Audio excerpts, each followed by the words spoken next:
Yeah, okay. Are you able to see the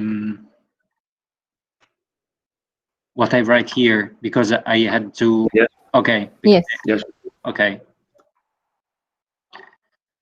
Now, in this second part of the lesson, I would like to describe you what happens when you consider the interaction of the Drude metal, not with the static field, but with the electromagnetic waves. So the idea now is to observe, to detect, to predict, let's say, what are the optical properties of the Drude metal. So the interaction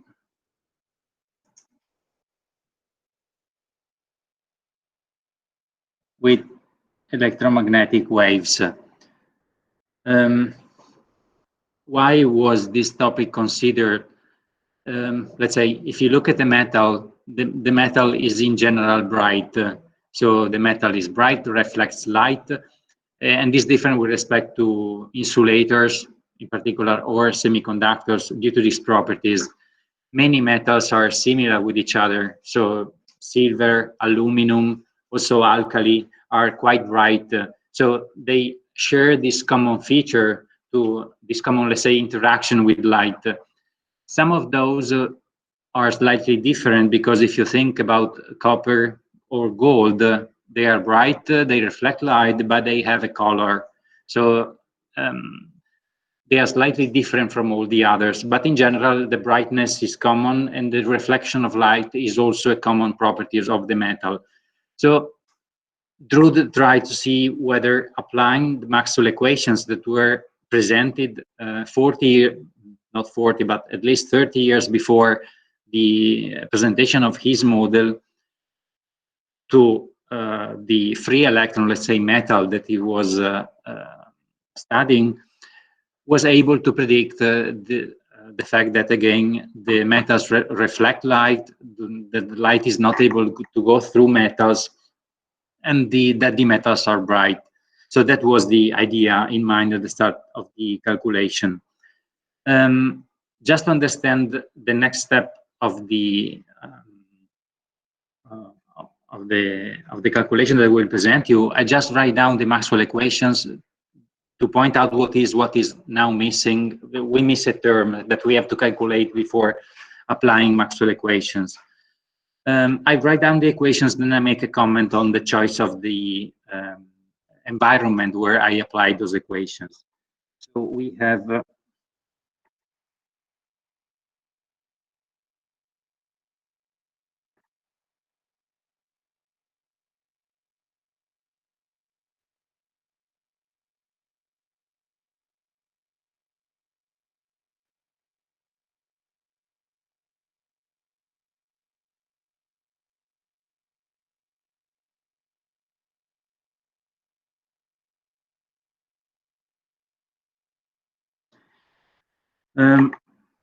in these equations, we have E0 and mu0.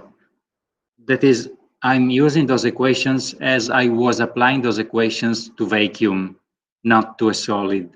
Because if you consider those equations, if you want to apply those equations to a material, in general, you do not have E, but you have D. If you have a magnetic material, you may also have M appearing in those equations. So in general, here it's just like as if I was working in vacuum. Why do I make this choice? So why I supposed to work in vacuum? Because in the Drude metal, we have the positive charges are fixed in their positions and just produce the uniform positive background, so that we have charge neutrality, taking into considerations the electron. So if you apply an electric field, the positive charge is not able to polarize or to show any displacement. So it's a fixed background of charge that is not affected by anything. So also the electric and the magnetic field will not interact with that uniform background of charge. Then, for what concerns the magnetic properties, no magnetization is expected to appear, because we have no magnetic moments in the Drude approach. And in addition, also the dielectric constant is the dielectric constant of vacuum, because the electrons are non-interacting. So you may expect that the electrons by themselves will not act depending on what all the other electrons are doing within the solid.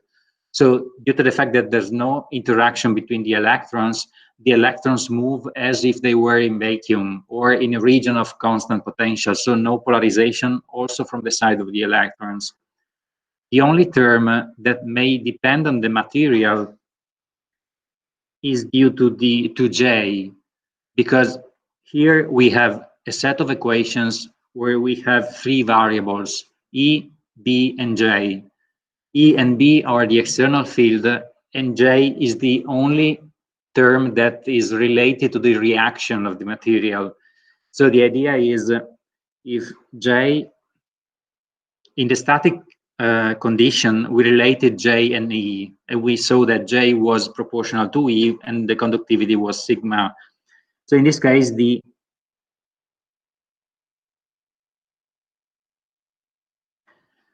idea is to find a new value for sigma that should be frequency dependent. And in a while, I comment you about the fact that here there is only the frequency dependence and not the wave vector dependence that is related to the position dependence, because in principle sigma could depend both on the frequency and on the position, or it may happen, let's say, if you have a system that is not isotropic or something similar. And so now the first step is to evaluate sigma. Why do I expect that sigma may depend just on the frequency? Because in general, if you're supposed to, let's say, if this is the wave, the electromagnetic wave that is moving through the solid, the electromagnetic wave brings the electric field, the magnetic field, and both fields may interfere with the motion of the electron. Now, if they wanted to investigate let's say, optical properties of the metals in the visible light range, this means that you use electromagnetic waves that range more or less from 300-400 nanometers up to 700 nanometers, more or less. So the wavelength of this external perturbation is of the order of, let's say, hundreds of nanometers.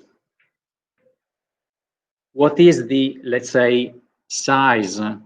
And please, this is not an actual size, but it's just what is the amount of space that the electron describes in space in between two collisions?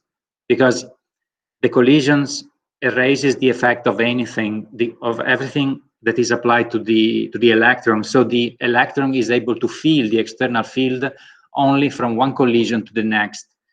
We saw that the mean free path of the electron is of the order of 1 nanometer.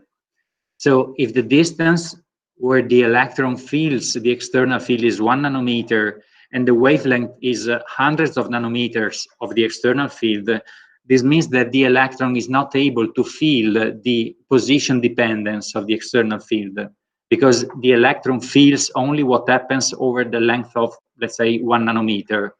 So from the point of view of the electron, there is no position dependence, but just frequency dependence, because it's just like as if you were an electron, and let's say if your capability to move is just 1 meter, and your perturbation is 600 meters long, you do not feel the fact that the perturbation is changing from where you are to another place, because you will never reach that other place in time to observe the position dependence of the external perturbation. So the electron senses just the time dependence. It's just like as if the electron was always in the same position, sensing the time variation of the perturbation. That's why I suppose that that sigma and all the quantities in this calculation will just depend on time through frequency, but never depend on the position. And to evaluate sigma, we may use again the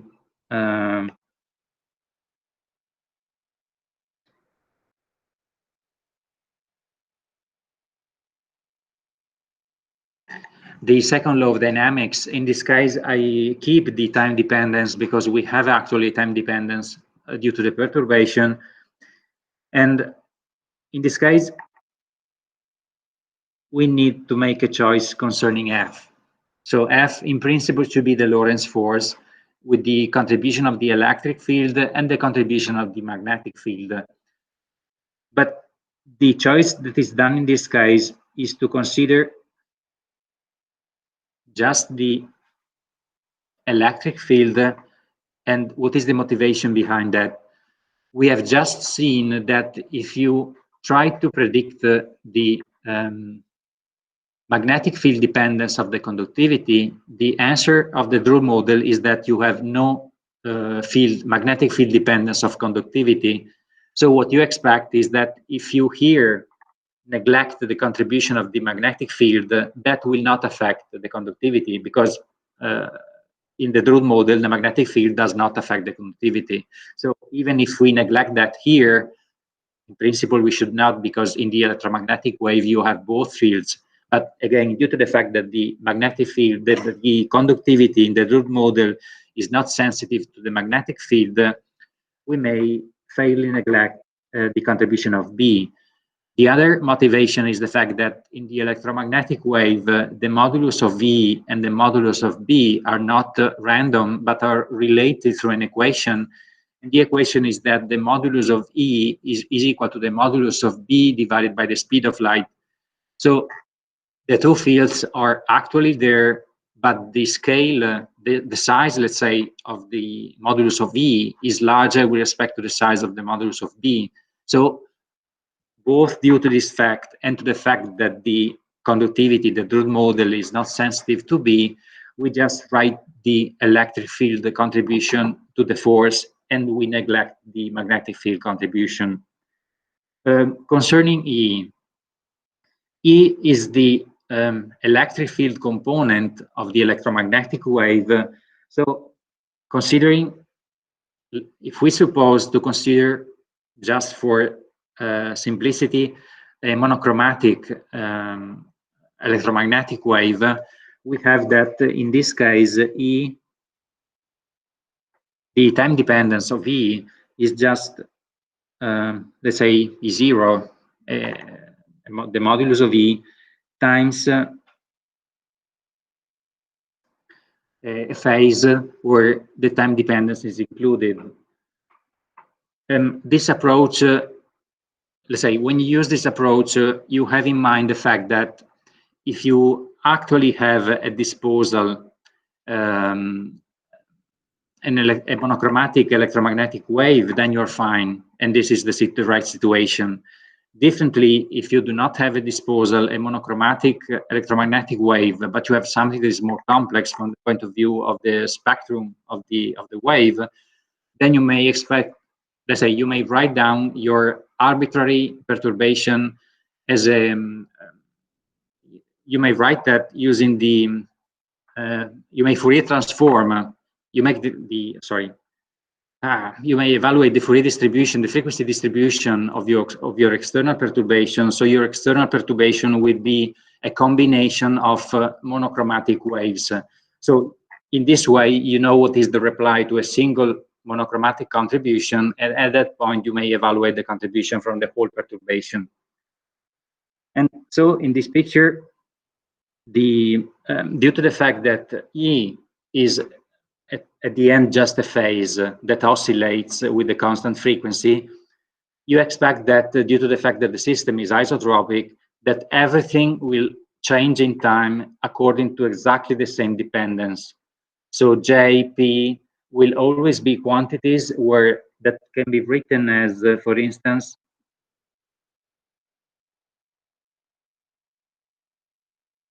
in this way.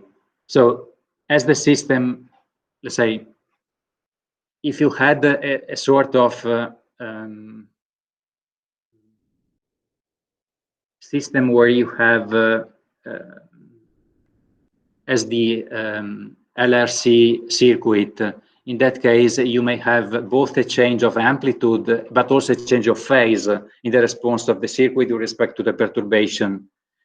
But And this is not allowed in this kind of shape. If you use this expression, you may not observe any kind of, let's say, phase difference between the perturbation and the response of the system.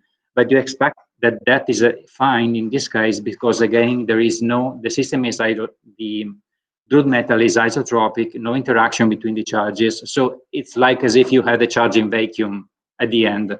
The only thing different with respect to the vacuum is the relaxation time. So you have collisions, but in between collisions is like just the charge was in vacuum. So that's why you do not expect any phase difference between the perturbation and the response of the system.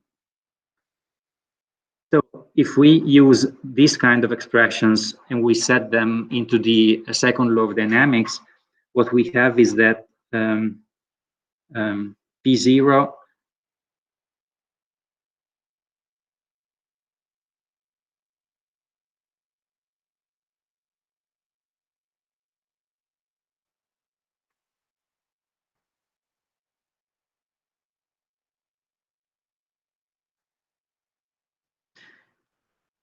So at the end, we have that the derivative with respect to time just affects the first term, where we have P0 minus I omega times the phase. And the other two terms are just the electric field 1 times the phase minus the term due to friction times the phase. So in this case, as the phase is observed in all the three terms, we may simplify that. So we may remove the time dependence, and we are left with just the, let's say, possibility to have a frequency dependence in the response of the system. At this point, the idea is to, also in this case, to switch from P to J. So as J is related to P through this equation, we just multiply everything by N, E, and P and divided by M. So if we multiply, we have J0, take into consideration the minus sign due to the minus I omega.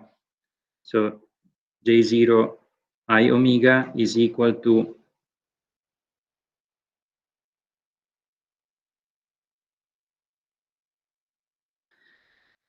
minus N E squared divided by M, and then we have minus, that is a plus, J0 divided by the relaxation time. If we multiply everything by the relaxation time, we have that here we have something that resembles sigma, the conductivity of the system in the case where we have no frequency dependence of the perturbation.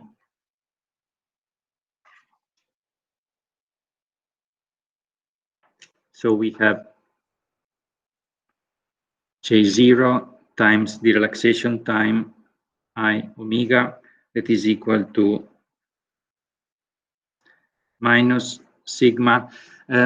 Just to distinguish sigma, now I'm evaluating sigma of omega, but here I have also something that resembles the conductivity when the frequency was equal to 0.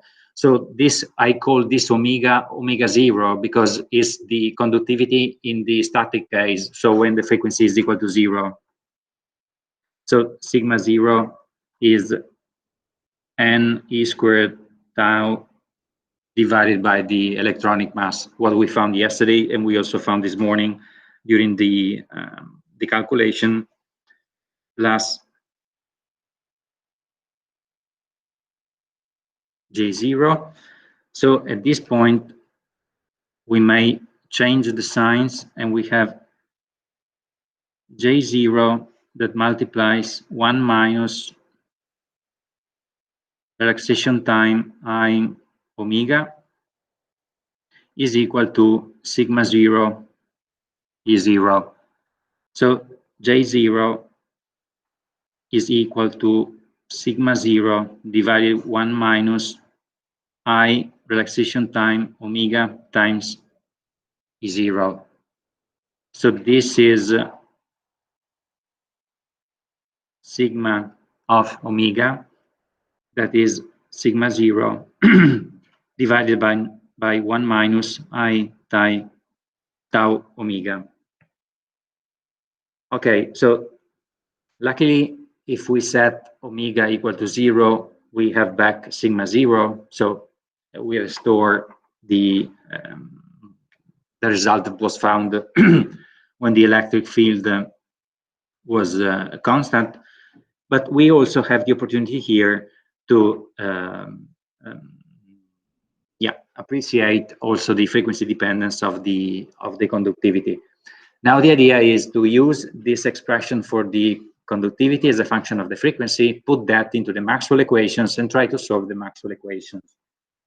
Due to the fact that I have just 15 minutes, do you mind if I just, let's say, tell you where the calculation starts, tell you what are the steps of the calculation, and just give you the final result, just because then there will be Professor Guidozzi at 11 here, but we'll like to start for the lesson. So the idea is to use this procedure. Start from the equation concerning the curl of E. So the curl of E is equal to minus the time derivative of t. Then if you make the curl of both equations, so curl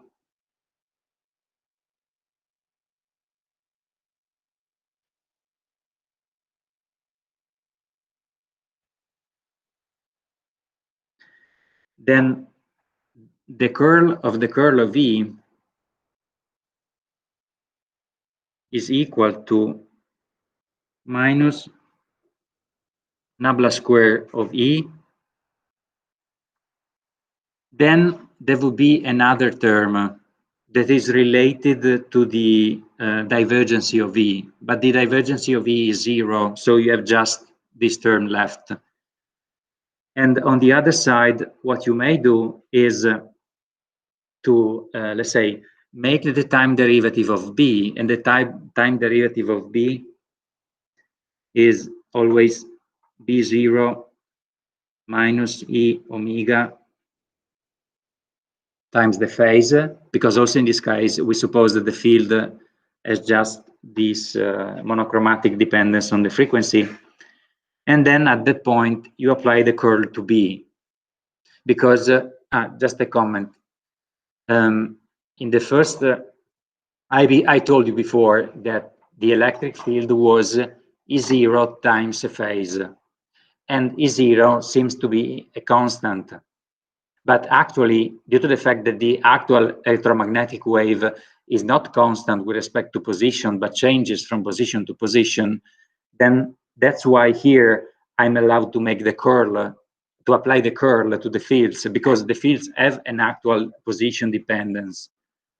I neglected that when I evaluated the, let's say, the conductivity, because from the point of view of the electron, there's no spatial dependence of the field, because the electron is not able to see that.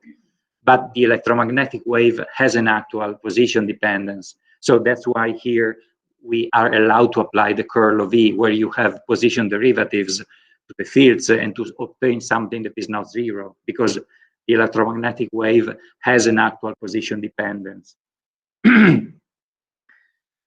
Okay, and when you apply the curl to B, at that point, the curl of B, it's better that I make all the steps. So we have I omega curl of B.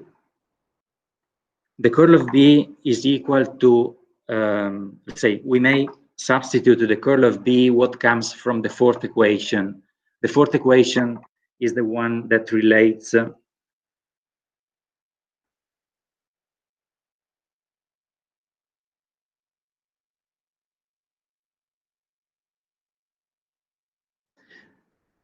So the first equation is the one that relates B to the density current and to the derivative of the electric field. At this point, we have, sorry, I forgot, yeah, here we have minus nabla square of E. On the other side, we have constants times J times the time derivative of E. The time derivative of E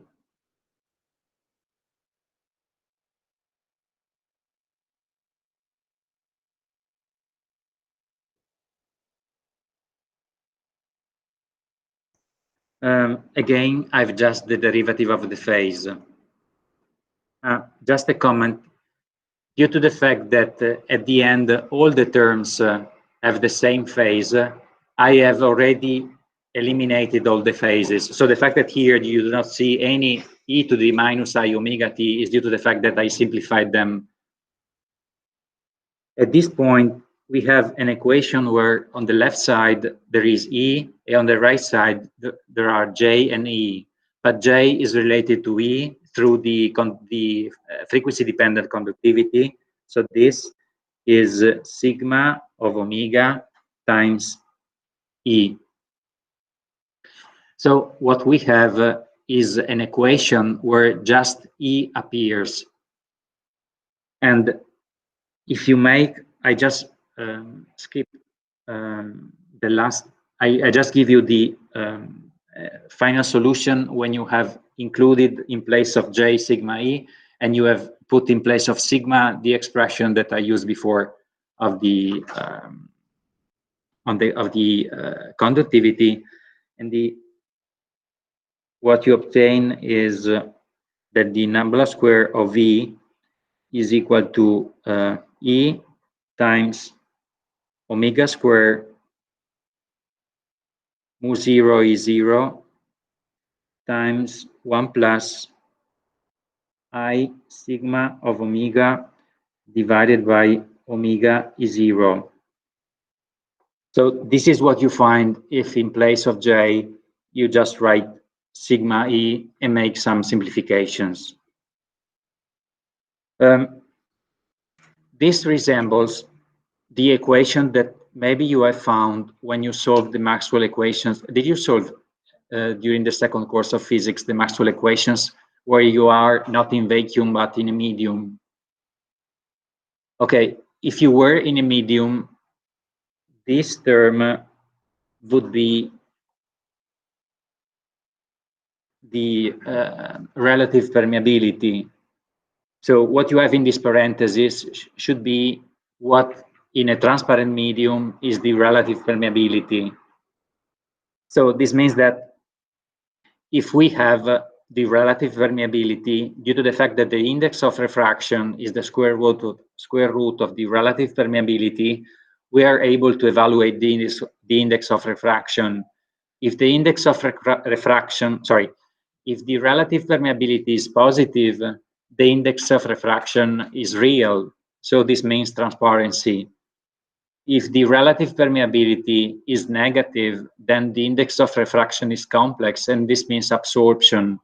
So now by studying the frequency dependence of the relative permeability, we may understand something more concerning the optical properties of the solid. And in this case, I make the calculation because to evaluate the final form of the relative permeability, we need to make an approximation.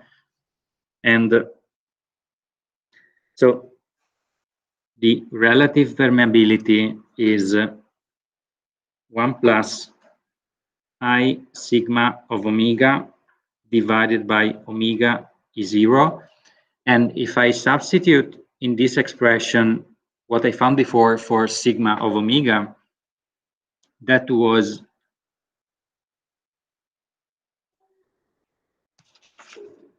sigma 0 divided by 1 minus I relaxation time omega. At the denominator, we have 1 minus I relaxation time omega. This can be approximated with minus I relaxation time omega in case tau frequency is larger and larger with respect to 1. So if this is true, we may neglect the 1. The question is that true in this case? If we suppose that tau times the frequency is larger and larger with respect to 1, then we may write that as relaxation time times 2 pi divided the period of the perturbation. That should be larger and larger with respect to 1. Just to make a rough estimate of what this ratio is, if we consider visible light, then we may use this expression. So the product of frequency times wavelength is equal to the speed of light.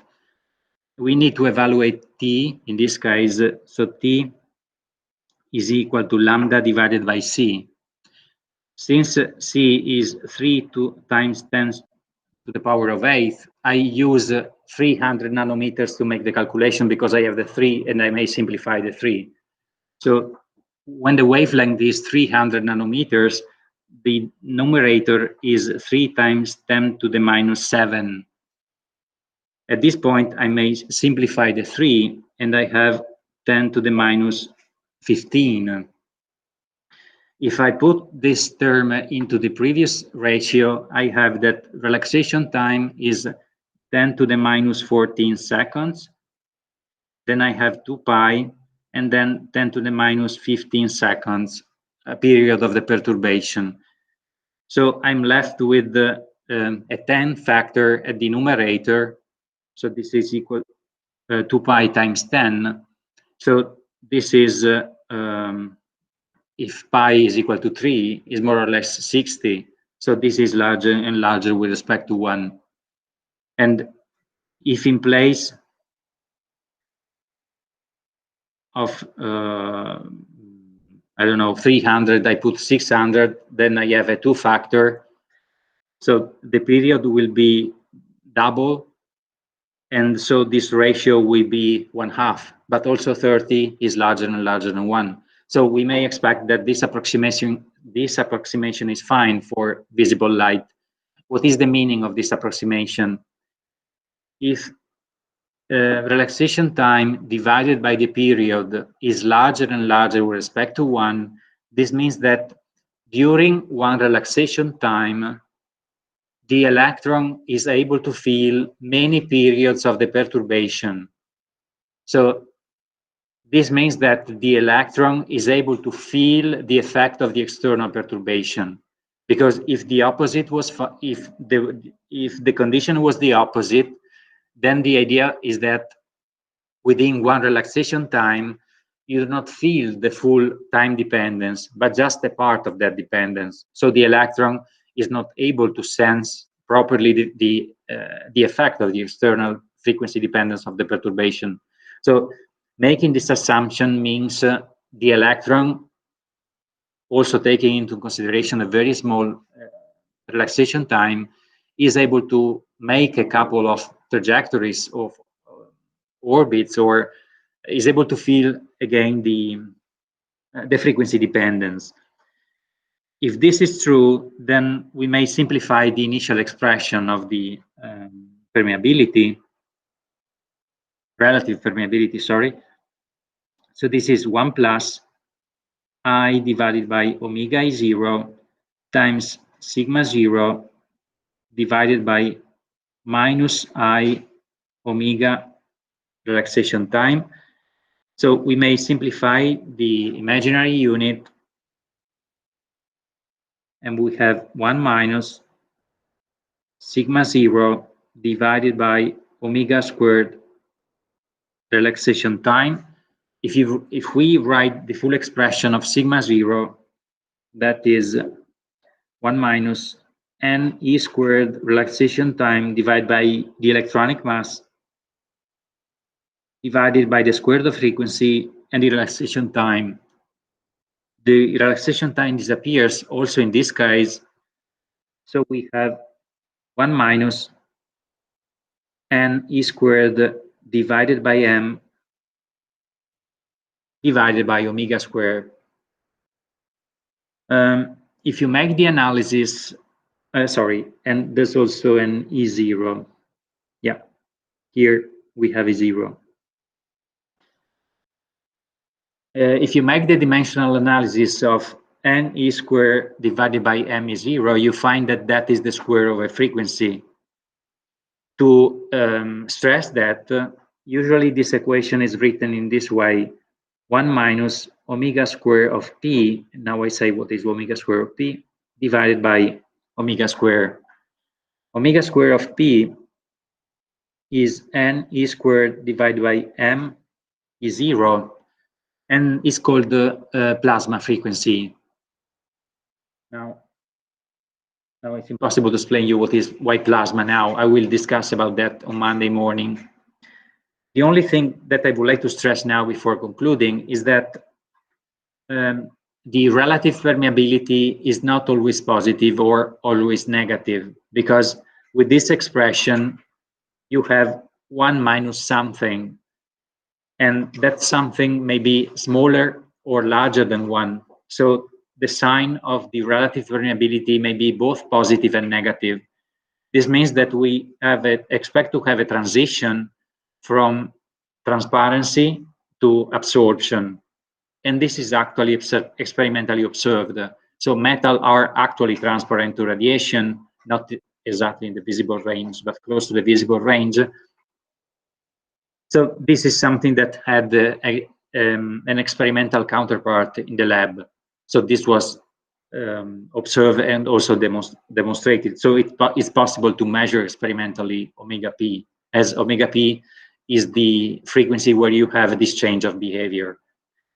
So I just wanted to stress that. Now I will go on commenting about this point on Monday morning. Another important thing is that the relaxation time is not observed in the plasma frequency.